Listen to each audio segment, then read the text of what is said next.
দেখছি ছেলেগুলো সব দৌড়ছে স্কুলের দিকে, তখন দেখছে গাড়িতে ধোঁয়া উঠছে। কারা মারতে? ছেলেগুলো, স্টুডেন্টগুলো। কেন? ডিএবি। কেন কেন? ওই মানা করতে গেলে যে তোরা এখানে কেন ফটকা ফুটাচ্ছিস, গাড়ি ঘোড়া আছে, এই আছে ওই আছে, বলতে গেলে ঝগড়া। এখানে বেসরকারি গাড়িতে হঠাৎ আগুন। পশ্চিম বর্ধমান জেলা শাসক কার্যালয়ের সামনে একটি পুলকারে দাউ দাউ করে আগুন জ্বলছে। আসানসোল থেকে দমকল বাহিনী গিয়ে আগুন নিয়ন্ত্রণে আনে।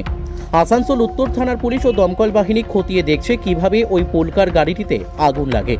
জানা গিয়েছে পাশের এক বেসরকারি ইংরেজি মাধ্যম স্কুলের ছাত্রছাত্রীদের ওই পুলকার গাড়িটি ব্যবহৃত হয়।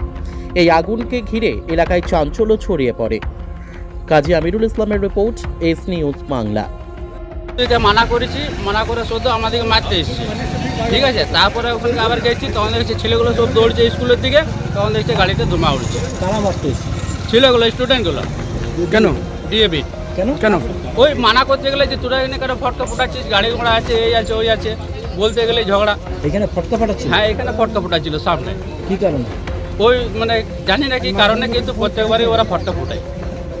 এই গাড়িতে কারা আছে? গাড়ি ওই স্কুলের ছেলেগুলোই আছে। মানে যে ছেলেরা আছে তারাই? না না না না, অন্য ছেলে। পুরো গাড়িটা কি পুরো শেষ হয়ে গেছে এখন? হ্যাঁ, এখন পুরো গাড়ি শেষ হয়ে গেছে। গাড়ি আপনার এখানেই লাগানো থাকে? হ্যাঁ, গাড়ি আমার এখানেই থাকে। আরো অনেক গাড়ি আছে। ওরা তো প্রত্যেকদিন ফটকা ফুটাই। ওরাও কি ডিএবি স্কুলের ছেলে? এই স্কুলেরই ছেলে। আর যাদের নিয়ে আসছেন আপনি তারাও ডিএবি? হ্যাঁ, ওরাও এখানেরই ছেলে। এখানে প্রায় কত গাড়ি থাকে আশপাশে? এই তো দেখুন, এখানে সব গাড়ি থাকে, প্রায় 100 তো গাড়ি থাকে। মানে গাড়িতে কোনো বাচ্চা ছিল এখন? না না না, না না, গাড়িতে বাচ্চা থাকে। 7টায় নামিয়ে গেছি। 7টা নেমে যায়, দিয়ে আমরা লাগিয়ে পরে এখানে। আপনার নাম? আমার নাম রাজেশ বাউরি, গ্রাম আপনি কি? ডাবরা। আপনি কি? রাজেশ বাউরি, গাড়ি গাড়ির মালিক।